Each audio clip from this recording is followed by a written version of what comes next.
Hello guys, welcome to our channel. இன்னைக்கு வீடியோவில் நம்ம என்ன பார்க்க போறோம்னா ஹச்பியில் ஒரு கமர்ஷியல் லேப்டாப் வந்து அன்பாக்ஸ் பண்ண போறோம். வாங்க வீடியோக்குள்ள போய் டீட்டெயிலாக பார்க்கலாம்.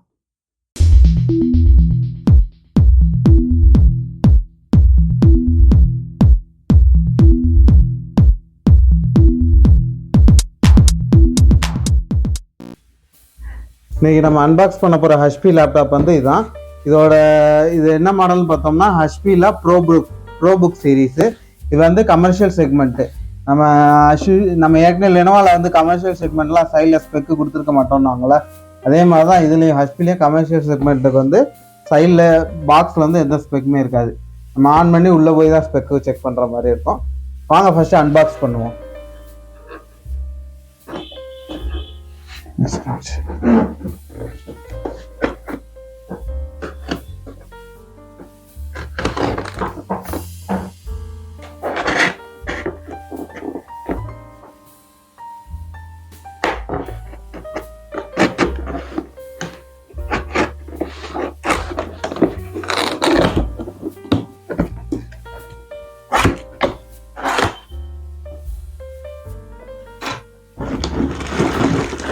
பாக்ஸில் என்ன கொடுத்துருக்காங்கன்னா லேப்டாப் பவர் கேபிள் ஒன்று கொடுத்துருக்காங்க அண்ட் லேப்டாப் சார்ஜர். சார்ஜர் பார்த்தோம்னா 65 வாட்ஸு ரவுண்ட் பின் சார்ஜர் கொடுத்துருக்காங்க.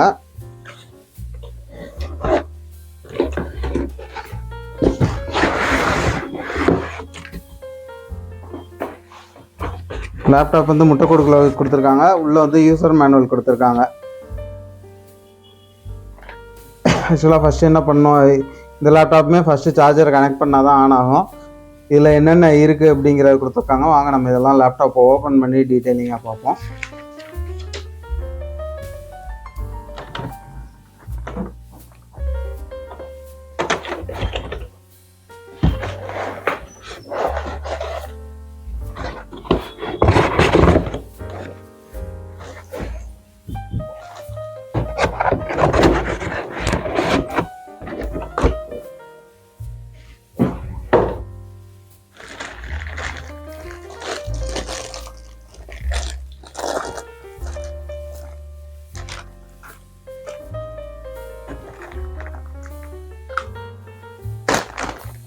இப்போ பார்த்தோம்னா ஹச்பியில் 14 inch laptop.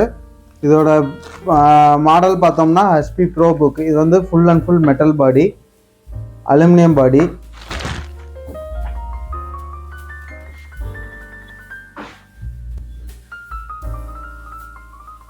Laptop HP ProBook. இது வந்து full and full metal body. இதில் என்னென்ன போர்ட்ஸ் இருக்குது அப்படிங்கிறத பார்த்துருவோம். ஃபஸ்ட் எடுத்தோடனே சார்ஜிங் போர்ட் கொடுத்துருக்காங்க. அடுத்து ஒரு சி டைப் போர்ட் கொடுத்துருக்காங்க. இந்த சி டைப் போர்ட் வந்து ஒன்லி டேட்டா ட்ரான்ஸ்ஃபர் தான். இது வந்து சார்ஜிங் யூஸ் பண்ண முடியாது.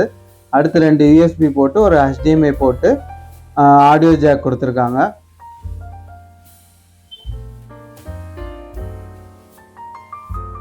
சைடில் ஏதோ பட்டன் கொடுத்துருக்காங்க, அது எதுக்குன்னு தெரியல. ஃபஸ்ட்டு நம்ம ஓப்பன் பண்ணிவிட்டு ஆன் பண்ணும்போது செக் பண்ணிக்கிடுவோம். இந்த சைடு பார்த்தோம்னா லேண்ட் போர்ட் ஒன்று இது கமர்ஷியல் செக்மெண்ட்டுங்கிறனால லேண்ட் போர்ட் ஒன்று கொடுத்துருக்காங்க, ஒரு யூஎஸ்பி போட்டு. அது போக கிங்ஸ்டன் லாக் கொடுத்துருக்காங்க.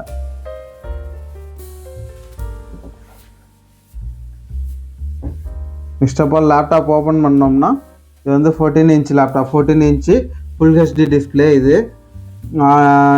இதில் வந்து கேமரா வந்து ஷட்டில் கேமராவோட கொடுத்துருக்காங்க. கமர்ஷியல் ஒரு நம்ம இத்தனை நாள் லெனோவாவில் மட்டும்தான் வரும்னு நினச்சோம். கமர்ஷியல் செக்மெண்ட் எல்லாத்துலேயுமே இந்த மாதிரி ஷட்டில் கேமரா வரும்னு நினைக்கிறேன்.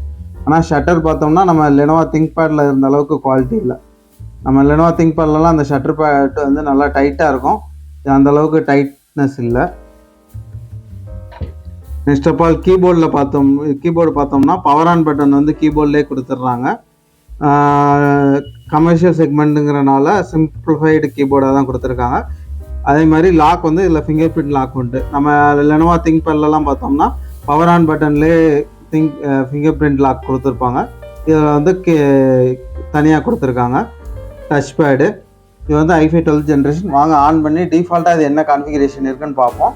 அது போக இதில் வந்து நம்ம அடிஷ்னலாக ஒரு 8 GB ரேம் வந்து அப்கிரேட் பண்ண போகிறோம்.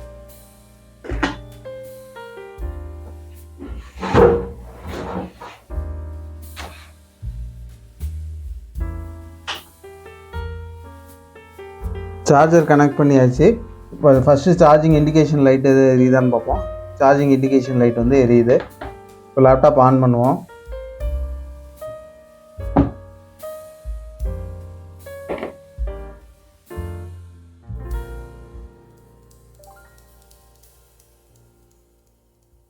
இது வந்து பார்த்தோம்னா i5 12th ஜென்ரேஷன். இதில் வந்து டிஃபால்ட் ஓஎஸ் வந்து கிடையாது, டாஸ் ஓஎஸ் தான்.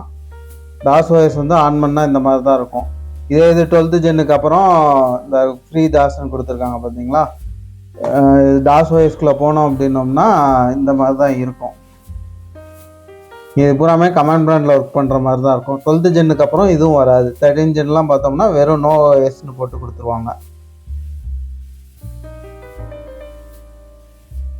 இப்போ இது கான்ஃபிகரேஷன் என்ன அப்படிங்கிறத பார்ப்போம். HP டாக்குமெண்ட் ஒன்று கொடுத்துருக்காங்க. இதில் என்னென்ன கொடுத்துருக்காங்கன்னு பார்ப்போம்.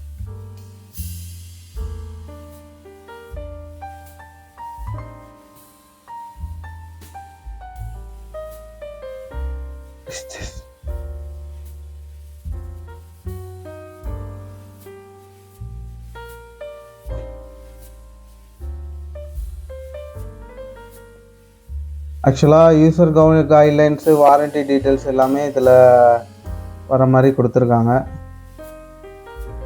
என்னென்னா அந்த இடத்துல மவுஸ் ஒர்க் ஆகலை, கவலைக்குரிய விஷயமாக இருக்கிறது. டேப் ப்ரெஸ் பண்ணாலும் அது எங்கே ஃபோக்கஸ் ஆகுதுங்கிறது தெரில.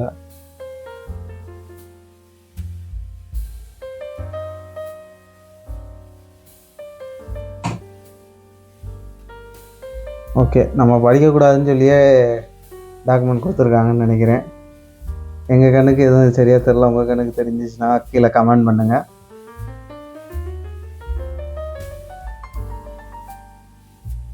ஓகே, க்ளோஸ் பண்ணிட்டு நம்ம பயாஸ்குள்ளே போவோம். நீங்கள் க்ளோஸ் ஆக மாட்டேங்குது, வெயிட் ஆகணும்.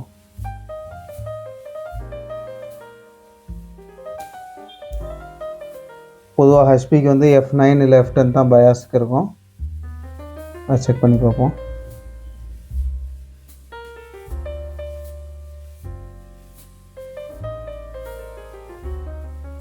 F10. சிஸ்டம் இன்ஃபர்மேஷன் பார்க்குறோம். ஹெச்பியில் ப்ரோபுக் 440 இதோட model number. G9 note book இதுதான் இதோட கரெக்டான மாடல் நம்பரு. இதோட ஸ்பெக்கு பார்த்தோம்னா i5 12th generation, 8GB RAM.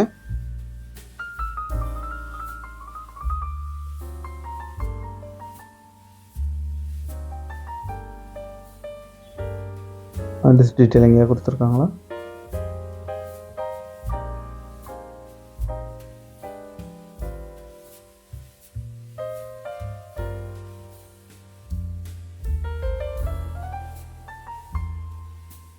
ஆக்சுவலாக சிஸ்டம் இன்ஃபர்மேஷனில் ஹார்ட் டிஸ்க் என்ன கெப்பாசிட்டி இருக்குது அதெல்லாம் கொடுப்பாங்க. இங்கே வந்து இவங்க எதுவுமே அது மென்ஷன் பண்ணலை. ஆக்சுவலாக நம்ம இது வாங்கியிருக்க என்ன கான்ஃபிகரேஷன் வாங்கியிருக்கோம்னா i5 12th generation, 8GB RAM, 512GB SSDயோடு வாங்கியிருக்கோம். இதில் வந்து அடிஷ்னலாக வந்து ஒரு 8GB அப்கிரேட் பண்ண போகிறோம். வாங்க இப்போ ஓப்பன் பண்ணி அப்கிரேட் பண்ணிட்டு உள்ளே எப்படி இருக்குது அப்படிங்கிற பார்ப்போம். அதுக்கு முன்னாடி இதில் ஏர் வென்டிலேஷன் எங்கெங்கே கொடுத்துருக்காங்கன்னா இங்கே டாப்பில் மட்டும்தான் கொடுத்துருக்காங்க. இதுவும் நம்ம V15 திங்க்பேட் மாதிரி ஃப்ளாட் ஆகுதுங்க டிஸ்பிளே.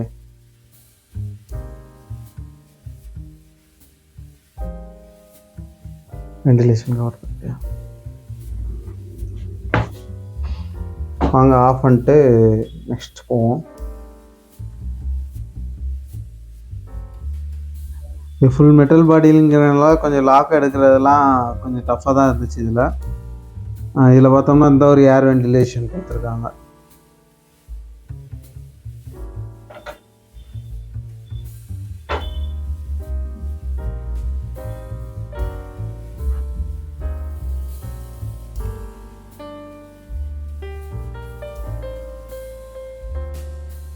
இதில் இந்த லேப்டாப்போட பேட்ரி, இதோட மில்லியம்ஸ் பார்த்தோம் அப்படின்னோம்னா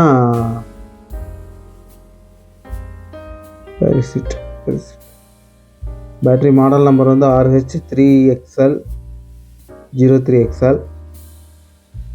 அண்ட் இதோட மில்லியம்ஸ்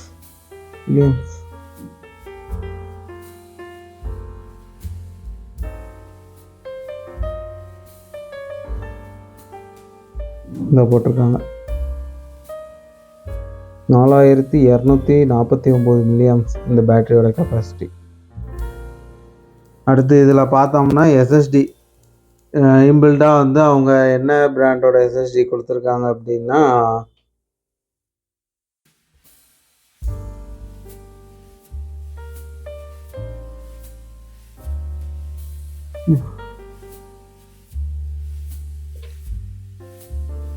இது பிராண்ட் என்ன பிராண்டுன்னே தெரியல, புதுசாக ஏதோ பிராண்ட் இருக்குது. இது எஸ்எஸ்டி கொடுத்துருக்காங்க. அதுக்கடுத்து இதில் எஸ்எஸ்டி அப்கிரேட் பண்ண முடியுமா அப்படின்னு பார்த்தோம் அப்படின்னோம்னா இந்த ஒரு ஸ்லாட் கொடுத்துருக்காங்க. இதில் வேணுன்னா நம்ம இன்னொரு எஸ்எஸ்டி அப்கிரேட் பண்ணிக்கலாம். நெக்ஸ்ட் ஆஃப் ஆல் இதில் வந்து சிமாஸ் வந்து battery type wire with battery type கொடுத்துருக்காங்க. இந்த சிமாஸ் பேட்டரி வச்சு தான் டே டைம் ஃபிக்ஸ் ஆகும். இதில் கூலிங் ஃபேன் வந்து சிங்கிள் ஃபேன் தான் கொடுத்துருக்காங்க.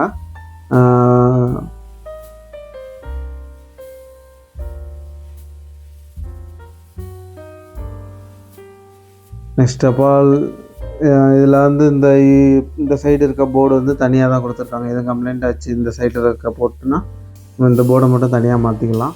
இங்கிட்ட இருக்க யூஎஸ்பி சி டைப் எல்லாமே ஆன் போர்டு கொடுத்துருக்காங்க. இது வந்து ஒய்ஃபை ரிசீவரு.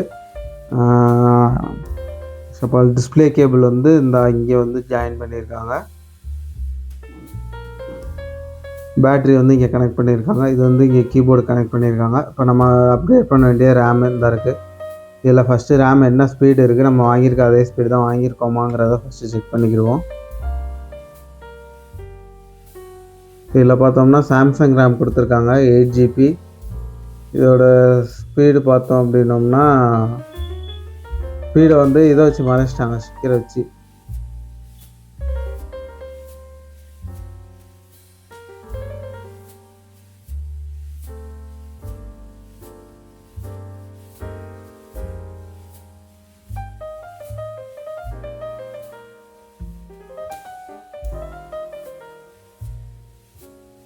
இந்த இருக்குது ஸ்பீடு பார்த்தோம்னா 3200 ஸ்பீடு கொடுத்துருக்காங்க.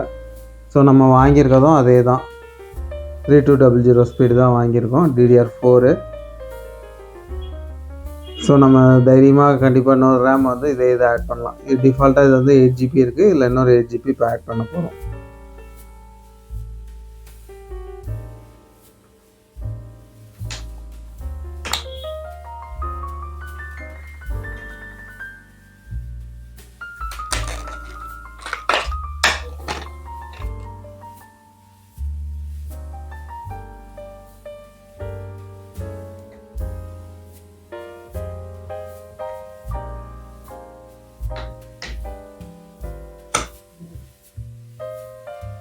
லாக் ஆயிடுச்சு.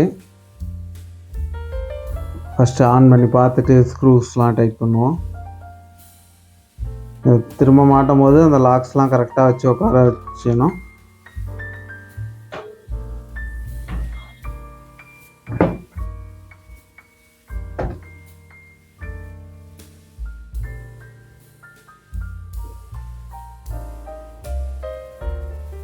ஆன் ஆகுது. ரேம் அப்கிரேட் பண்ணியிருக்கனால ஃபஸ்ட்டு ஒரு டிஸ்பிளே வரக்கு 1 or 2 செகண்ட் ஆகும். Just we wait and check.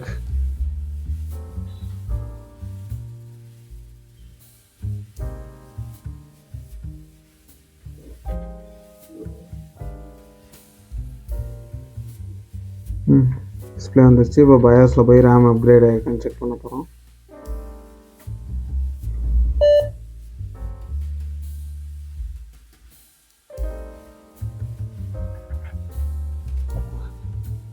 Message கொடுக்குறாங்க. என்ன மெசேஜ் கொடுக்குறாங்கன்னு பார்ப்போமா?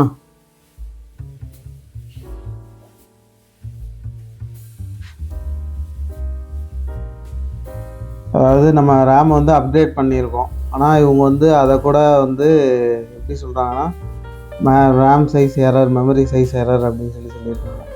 அதாவது இதுக்கு முன்னாடி செட்டப் பண்ணப்போ இந்த ரேம் சைஸுக்கும் இப்போ உள்ள ரேம் சைஸுக்கும் வித்தியாசம் இருக்குது அப்படிங்கிறாங்க.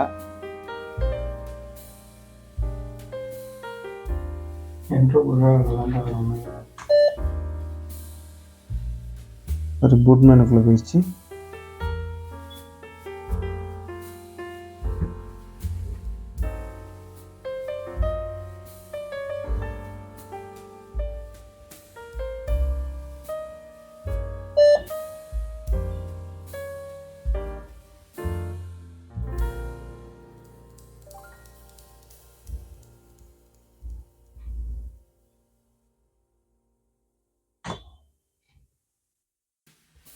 RAM வந்து 16GB அப்கிரேட் ஆயிடுச்சு.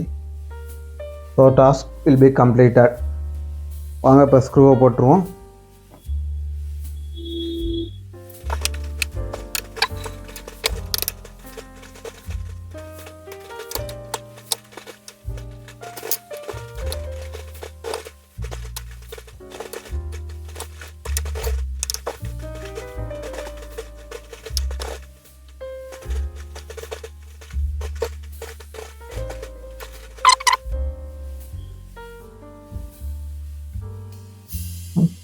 அண்ட் ஃபைனலி நம்ம HP ProBook வந்து கம்ப்ளீட்டாக அன்பாக்ஸ் பண்ணி இப்போ இதில் வந்து அடிஷ்னலாக 8GB RAM அப்கிரேட் பண்ணிட்டோம்.